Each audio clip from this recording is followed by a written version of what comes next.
दोस्तों, कैसा होगा अगर आप एक दिन सुबह नींद से उठकर अपने आप को धरती से 5 करोड़ किलोमीटर दूर एक सुनसान ग्रह मार्स में फंसा हुआ पाते हो। आपके पास जिंदा रहने के लिए हवा, पानी और खाना सभी चीजें एक लिमिटेड टाइम के लिए है और एक टाइम के बाद वो सब भी खत्म हो जाएगा। 2015 में रिलीज हुई द मार्शियन मूवी में भी एक एस्ट्रोनॉट के साथ कुछ इसी तरह की एक इंसिडेंट होती है और आज हम इस वीडियो में इस मूवी की स्टोरी को ही जानने वाले हैं। ये एक साईफाई ड्रामा मूवी है जिसकी IMDb रेटिंग है 8 आउट ऑफ 10 और रॉटेन टोमेटोज पे 98% फ्रेश। 2 hours 30 मिनट्स की ये मूवी हमें थोड़ी लेंदी फील होती है, लेकिन ये हमें कहीं पर भी बोर नहीं करती। दोस्तों, मैं हूँ राजीव, तो चलिए फिर जानते हैं इस मूवी की स्टोरी के बारे में।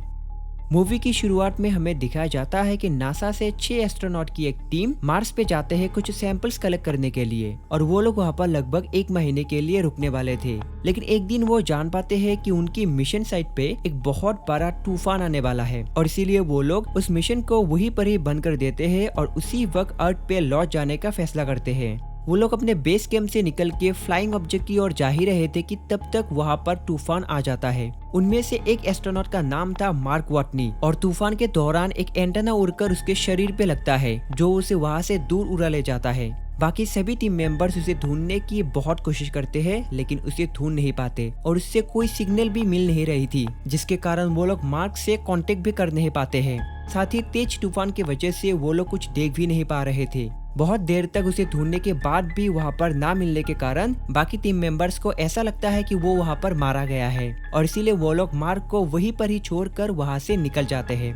लेकिन अगले दिन हम देख पाते हैं कि मार्क अभी भी जिंदा है और उस एंटेना से टकराने के कारण वो बेहोश हो चुका था। साथ ही एंटेना की एक पार्ट उसकी सूट फाड़ कर उसके पेट के अंदर घुस जाता है।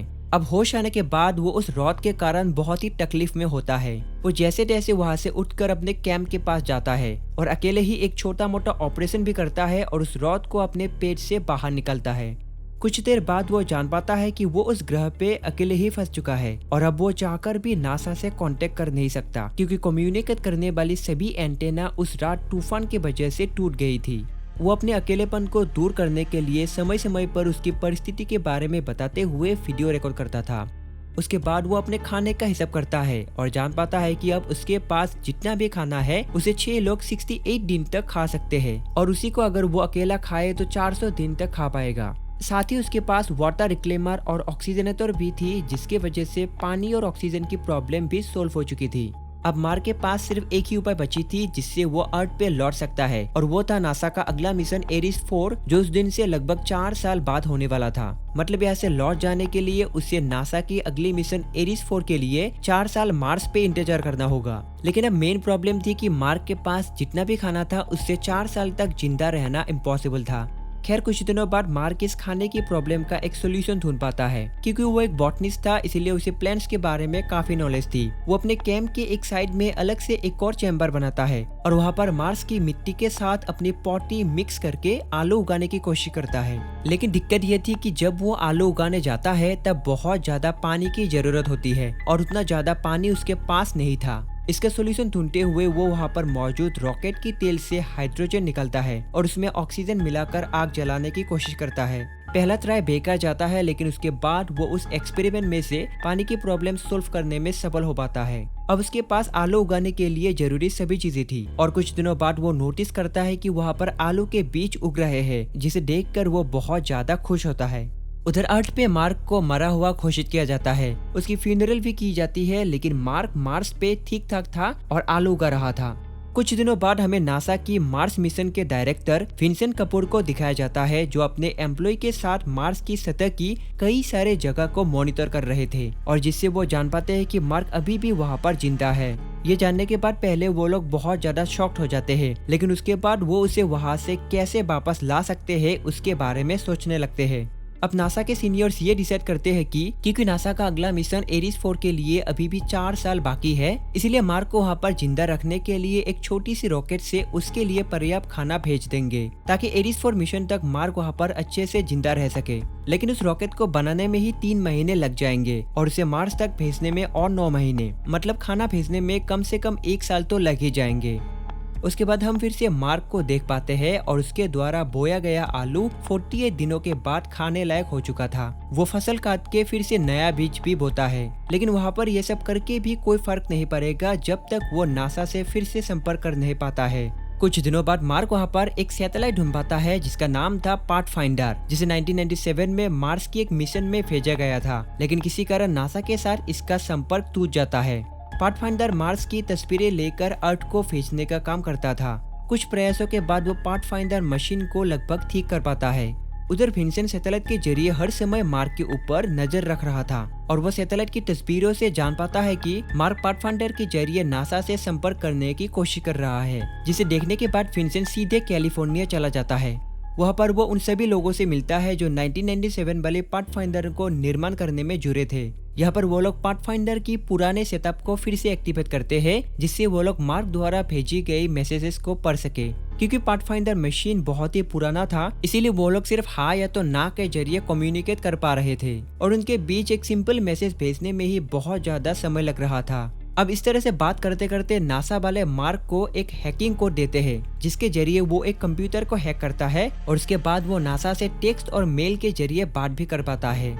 इसके बाद मार्क के टीम मेंबर्स को नासा द्वारा बताया जाता है कि मार्क अभी भी जिंदा है और इसकी वर्तमान परिस्थिति के बारे में भी बताया जाता है। ये सुनने के बाद सभी हैरान हो जाते हैं और मार्क को वहाँ पर अकेले छोड़ आने की वजह से सभी बुरा फील करते हैं।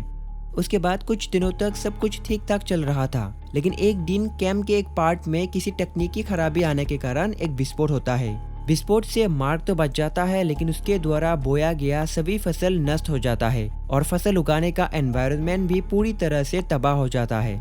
उसके बाद मार्क खुद रहने के लिए कैम्प की बाकी पार्ट्स को रिपेयर करता है और फिर से हिसाब करके पाता है कि विस्फोट से पहले उसके पास जितना भी खाना था उससे वो लगभग 800 दिनों तक जिंदा रह सकता था, लेकिन अब विस्फोट में उसकी फसल नष्ट होने के कारण अब वो सिर्फ 609 दिनों तक जिंदा रह सकता है। इसी कारण अब नासा को तेजी से काम करना होगा ताकि वो जल्द ही मार्क तक खाना पहुँचा सके।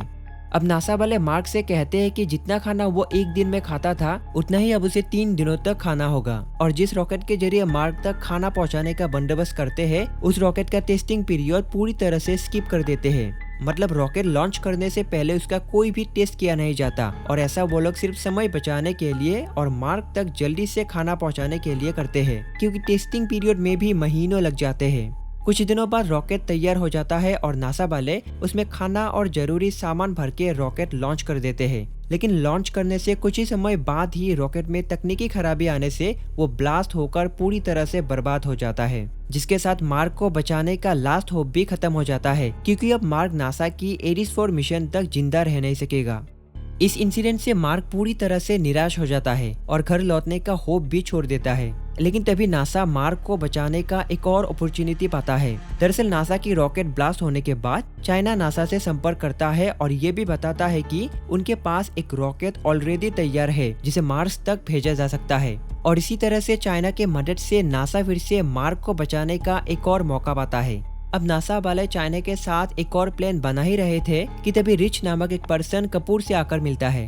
रिच उन्हें बताता है कि वो एक एस्ट्रोडायनेमिसिस्ट है और उसके पास एक प्लान भी है जिसके जरिए 4 सालों के बजाय 561 दिनों में ही वो मार्क को फिर से अर्थ पर ला सकते हैं।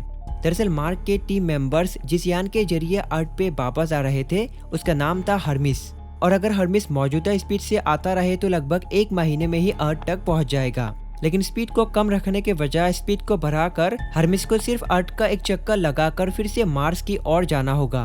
हर्मिस अर्थ की ऑर्बिट में प्रवेश नहीं करेगा, सिर्फ अर्थ के पास से चक्कर लगाएगा और ग्रेविटेशनल फोर्स के कारण हर्मिस को ज्यादा स्पीड मिलेगी और वो कम टाइम के अंदर ही मार्स तक पहुंच जाएगा। साथ ही हर्मिस जब अर्थ के पास से गुजरेगा तब चाइना की रॉकेट के मदद से वो लोग हर्मिस तक खाना भी पहुंचा देंगे और इसी तरह से वो लोग मार्स तक पहुंच जाएंगे, लेकिन वहां पर लैंड नहीं करेंगे, क्योंकि अगर वो लोग वहां पर लैंड करते हैं तब हर्मिस से बहुत ज्यादा तेल वेस्ट हो जाएगा, जिस कारण वो सभी लोग वापस अर्थ तक आ नहीं पाएंगे। इसीलिए वो लोग जब हर्मिस के जरिए मार्स तक पहुंच जाएंगे तब मार्क एक एमएवी के जरिए मार्स की ऑर्बिट से बाहर निकल के स्पेस में पहुंच जाएगा और तभी बाकी टीम मेंबर्स मार्क को हर्मिस के अंदर ले आएंगे। एमएवी था एक छोटा रॉकेट जिसके जरिए सिर्फ मार्स की ग्रेविटेशनल फोर्स को भेद करके स्पेस तक जा सकते हैं और इस एमएवी रॉकेट को नासा की अगले मिशन के लिए बहुत पहले ही मार्स पे भेजा गया था। अब इस प्लान को सुनने के बाद नासा के डायरेक्टर बाकी सभी से सहमत नहीं होते, क्योंकि इस प्लान को मंजूरी देने से मार्क के साथ बाकी 5 मेंबर्स के भी लाइफ रिस्क में पड़ जाएगा और साथ ही इसके वजह से उनका मिशन 19 महीने और बढ़ जाएगा। इसीलिए नासा के डायरेक्टर इस प्लान को मंजूरी नहीं देते और मार्क की टीम को भी इस प्लान के बारे में बताने से मना करते हैं। लेकिन नासा के डायरेक्टर्स में से कोई एक मार्क के टीम मेंबर्स को इस नए प्लान के बारे में बता देते हैं और इस प्लान को जानने के बाद वो लोग देरी न करते हुए उस प्लान के मुताबिक मार्क को बचाने का फैसला करते हैं, ये जानते हुए भी कि ये प्लान नासा के ऑर्डर के खिलाफ है। इसीलिए वो नासा को कुछ भी न बताते हुए अर्थ के पास आते हैं और उसके बाद डायरेक्शन चेंज करने लगते हैं। ये देखकर नासा वाले समझ जाते हैं कि वो लोग मार्क को बचाने के लिए फिर से मार्स की ओर जाने वाले हैं, जिस कारण हर्मिस अर्थ के पास आने के वक्त नासा चाइना की रॉकेट का इस्तेमाल करके हर्मिस तक पर्याप्त खाना पहुंचा देते हैं। अब खाने की सामानें मिलने के बाद वो लोग फिर से मार्स की ओर जाने लगते हैं मार्क को बचाने के लिए। उसके बाद हम देख पाते हैं कि 7 महीने बीत चुके हैं और कम खाने की वजह से मार्क शारीरिक रूप से बहुत ज्यादा वीक हो चुका है। अब मार्क अपना कैंप छोड़कर अगले मिशन साइट की तरफ जाने लगता है जहाँ पर उस एमएवी को रखा गया था। उस जगह तक पहुंचने में ही उसे कई दिन लग जाते हैं क्योंकि वो जगह कैंप से लगभग 3000 किलोमीटर दूर पर था और मार्क के पास जो गाड़ी थी वो एक दिन में 70 किलोमीटर के ऊपर जा नहीं सकती थी क्योंकि उसके बाद गाड़ी की बैटरी को चार्ज करना पड़ता था। इस तरह से मार्क दिन में 4 घंटे गाड़ी चलाता है और बाकी समय लगभग 13 घंटे तक सोलर प्लेन्स के जरिए बैटरी को चार्ज करता है और ऐसे करके ही वो मिशन साइट तक पहुंच जाता है। लेकिन वहाँ पर एक और प्रॉब्लम दिखाई पड़ती है जो थी कि जिस एमएवी के जरिए मार्क ऑर्बिट के बाहर जाने वाला था उसका वजन बहुत ज्यादा था और इसी कारण मार्क एक एक करके उसके अंदर से सभी अनइम्पोर्टेंट चीजों को बाहर फेंकने लगता है। यहाँ तक कि वो उस रॉकेट की ऊपर की डोर को भी खोलकर फेंक देता है क्योंकि सिर्फ उस डोर की वजन ही लगभग 400 किलोग्राम थी। अब मार्क इन सब चीजों को बाहर फेंकने के साथ एमएवी का कंट्रोलर भी बाहर फेंक देता है, जिसके कारण अब मार्क खुद उसे चला नहीं पाएगा और उनके टीम मेंबर्स में से एक हर्मिस के अंदर से रिमोट के जरिए उसे कंट्रोल करेगा। उसके बाद फाइनली वो दिन आ जाता है जब बाकी टीम मेंबर्स मार्क को बचाने के लिए मार्स के पास पहुंच जाते हैं और मार्क उस लाइट वेट एमएवी के जरिए मार्स की ग्रेविटी को भेद करके स्पेस में पहुंच जाता है। लेकिन जब मार्क स्पेस में पहुंचता है तब वो लोग देख पाते हैं कि हर्मिस की स्पीड उसकी एमएवी की स्पीड से बहुत ज्यादा थी और अगर उसी वक्त हर्मिस की स्पीड को कम किया नहीं जाता है तब वो लोग मार्क को हर्मिस के अंदर ला नहीं पाएंगे। इसीलिए कमांडर डिसीजन लेती है कि एक बॉम्ब से हर्मिस के फ्रंट पार्ट को ब्लास्ट कर देंगे, जिससे हर्मिस की स्पीड कम हो जाएगी और ज्यादा कुछ नुकसान भी नहीं होगा। वो लोग प्लान के मुताबिक वैसा ही करते हैं और फ्रंट की एक पार्ट को ब्लास्ट करके हर्मिस यान की स्पीड कम कर पाते हैं। वो लोग दूर से मार्क को देख भी पाते हैं और उसके बाद कमांडर मार्क को पकड़ने के लिए एक कुर्सी पर बैठ लेती है और उसे हर्मिस से बांध लेती है और बाहर निकल के मार्क की ओर जाने लगती है। लेकिन एक टाइम बाद कमांडर को जिस रस्सी से बंधा गया था वो खत्म हो जाता है और मार्क तभी भी कमांडर से बहुत दूर पर था और अगर वो लोग उसी वक्त मार्क को पकड़ नहीं लेते हैं तो मार्क इसी तरह से स्पेस में खो जाएगा और इसी कारण मार्क अपने स्पेस सूट के हाथ पे एक छोटा सा होल करता है और वहाँ से निकले हवा से वो आयरन मैन की तरह उड़ने लगता है और अपने कमांडर के पास जाता है। वो कमांडर के पास पहुंच जाता है लेकिन उसके हाथ से निकली हवा की फोर्स के कारण वो कमांडर को पकड़ नहीं पाता और दूर जाने लगता है। लेकिन तभी वो उस रस्सी को पकड़ लेता है और इस तरह से बहुत दिनों बाद और बहुत कोशिशों के बाद आज वो अपने टीम मेंबर्स के पास फिर से लौट आता है। इस खबर को पाने के बाद नासा के साथ सभी पृथ्वीवासी भी बहुत ज्यादा खुश होते हैं। उसके बाद हम देख पाते हैं कि मार्क को अर्थ पे लौटे बहुत दिन बीत चुके हैं और अब वो नए एस्ट्रोनॉट को सर्वाइवल ट्रेनिंग देता है। वो सबके साथ अपने एक्सपीरियंस शेयर करता है और बताता है कि मुश्किल हालातों में किस तरह से मंगल ग्रह में सर्वाइव कर सकते हैं। दोस्तों, अगर आपने अभी तक ट्रांसेंडेंस मूवी को नहीं देखा है तो उसे भी देख सकते हो, जहां पर जॉनी डिप की कॉन्शियसनेस को एक एआई बेस्ड कंप्यूटर पे अपलोड किया जाता है और उसके बाद वो पूरी अर्थ को ही अपने कंट्रोल पे लाने की प्रयास करता है। या तो आप रोबोकॉप मूवी की स्टोरी को भी देख सकते हो, जहाँ पर दिखाया जाता है कि कैसे एलेक्स की ऑलमोस्ट खत्म हुई बॉडी को रोबोटिक टेक्नोलॉजी से फिर से ठीक किया जाता है, जिसके बाद आती है बहुत सारी प्रॉब्लम्स। हमारे इस चैनल से जुड़े रहने के लिए आपको थैंक्स अ लॉट। तो मिलते हैं एक और नई वीडियो में। Till then keep surviving and thanks for watching.